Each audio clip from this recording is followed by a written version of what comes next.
Hi, my name is Jean Driscoll, and I'm an 8-time winner of the Boston Marathon, 5 of those being in world record time. I'm also a member of the U.S. Olympic and Paralympic Hall of Fame. As an undergraduate student at the University of Illinois, I was chosen to be a student laureate, and incredibly, nearly 25 years later, I was honored as a Lincoln Laureate. One of the things that makes this so remarkable is the fact that I was born with spina bifida, an open spine. For some reason, while I was growing inside my mother as a baby, my spine didn't form properly, and it caused damage to my spinal cord. When I was born, doctors told my parents I would never walk and might be dependent on them my entire life. Things turned out differently, though. My legs were weaker than most everyone else's, but I was able to walk with braces that stabilized my ankles.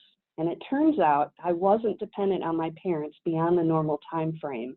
I moved into the dorms at age 17 when I started college and even attended school out of state.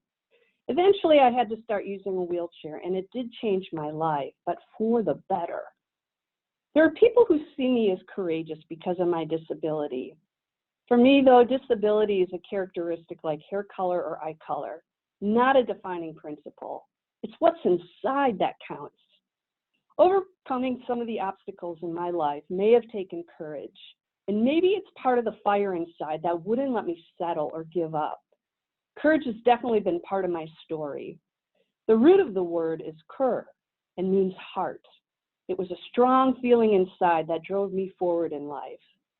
What exactly is courage and what does it look like? When you think of the word, what comes to mind? Climbing a mountain? Fighting a fire? Standing up to bullies? Public speaking? Performing during a recital? Could it also be an alcoholic admitting they have a problem and are seeking help? Speaking up for what's right in the midst of others who have a different opinion? Perhaps it's facing the consequences after not telling a lie when it would be easier not to be honest. How about overcoming trauma? Courage is attempting to do something that is difficult, and it is a quality that is generally admired. Courage is when you move outside your comfort zone and do something that isn't easy for you. It looks different for everyone. In my life, it meant going 45 miles an hour down a mountain in Alaska and sliding sideways on the wet pavement because of the rain during a 9-day stage race. Admittedly, I do not want to do that again. It meant learning how to do interviews with the media after winning my first Boston Marathon because I was shy and didn't think I had anything of value to say in those early years. I learned otherwise.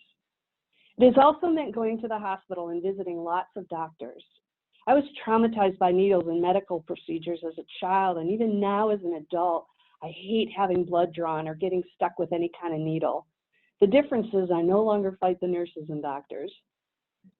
Courage allows you to move forward in spite of fear or uncertainty. It's going outside your comfort zone, even when it's not easy to do so. But this is where you grow and have experiences that make you stretch. You're never the same afterward. It takes courage and heart to go to this place, and it's so worth it. I encourage you to visit this place regularly as you move through college, build your professional careers, and make a difference in this world. You are the next generation of leaders, and your courage, your heart, will impact the lives of people you will and will not know. Recognize the platform you have. Acknowledge the responsibility that comes with it, and use your influence for good. Congratulations on being a student laureate. You bring pride to your schools, communities, and the state of Illinois.